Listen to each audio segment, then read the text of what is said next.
So I've used the ZR for about 3 months now, and I've bought a bunch of accessories for it. I would strongly not recommend getting the SmallRig V1 cage. Now this video is just raw with a mic and an iPhone because I want it to be simple and show you and just give you my honest take as quickly as possible. But if you want to see more refined works, I'll link it down below. But let's talk about why this cage you shouldn't buy. The reason I bought it was because I bought the ZR quite early and it was basically the only cage available, but it's got a lot of design flaws that the V2 Hawklot version that doesn't cost that much more fixes, as well as the tilter and the UU rig. I think they're all better executed than this SmallRig version, which sucks because this is a collab release between Nikon and SmallRig, so you would expect it to be better than that. So let's talk about the issues. First and foremost, this little cable clamp here, very useful because micro HDMI is fragile and I would recommend using it, but it scratches your monitor. So if you open your monitor up like this and you want to turn your monitor like that, as you can see, the cable clamp is here, right? It will scratch the monitor, and it has scratched the plastic bits. I just colored it over with some black Sharpie so it's not so ugly. There's like a scratch right here.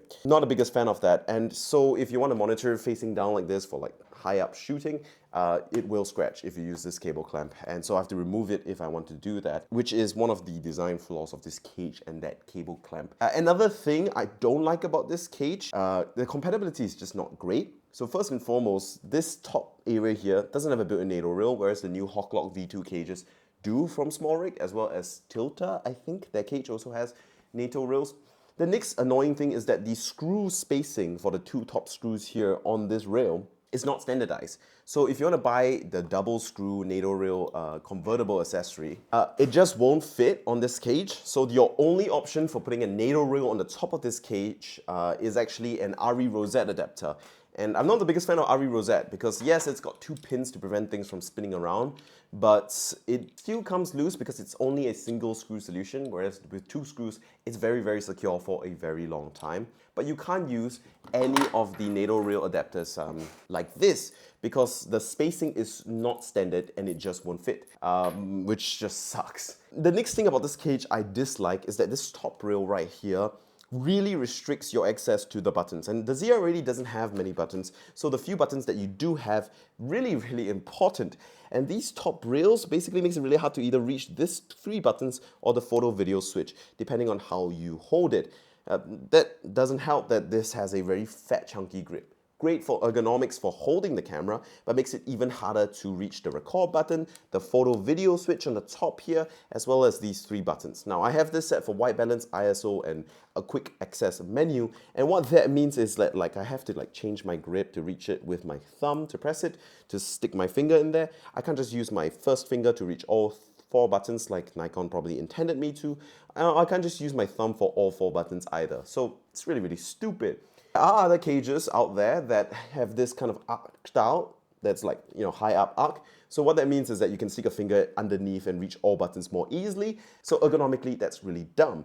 And as I've just mentioned, this cage handle, this grip adds a very ergonomic, chunky rubber grip, which is much needed for the Nikon ZR, but I can't lie, it's a bit it's a bit meh.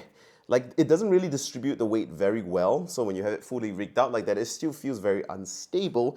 And on top of that, because it has this really sharp lip that isn't thick and chunky, you're basically trying to lever, when you're trying to tilt the camera up, you're trying to lever the whole camera either via grip strength, which is not really the most comfortable, or via this very tiny lip to lever the whole damn camera up. So this lip here is very, very unintuitive for having a good leverage on moving your camera up, down, left, right like that. I just don't like this grip, but I think the divots need to be deeper, and I think this top lip here, which you use to lever the camera up, should be thicker so that I can apply more force more easily when I'm trying to angle the camera differently. The next thing about this cage that I will not recommend you buy is the combo kit for the RE Rosette top handle.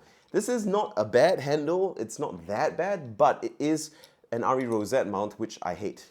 This thing does not screw in. This came loose, right? So, one of the things about the top handle is that you're going to be twisting a lot and you're going to be leveraging the camera quite a bit. So when the top handle like this uses only a singular screw. Sure, it has the pins to stop it from turning. The screw still comes loose because the forces match the direction in which the screw turns. And so what ends up happening is that you're going to have to tighten this over time, and then over time this screw will just not be as secure.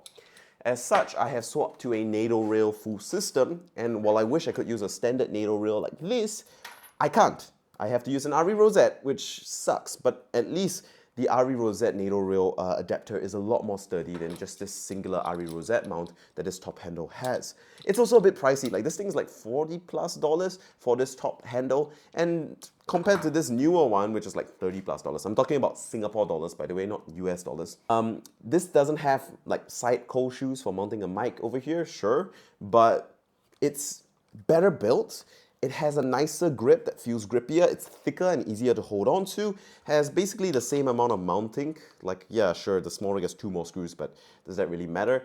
And you know, because it's NATO rail, it mounts securely and has a quick release that I can quickly remove.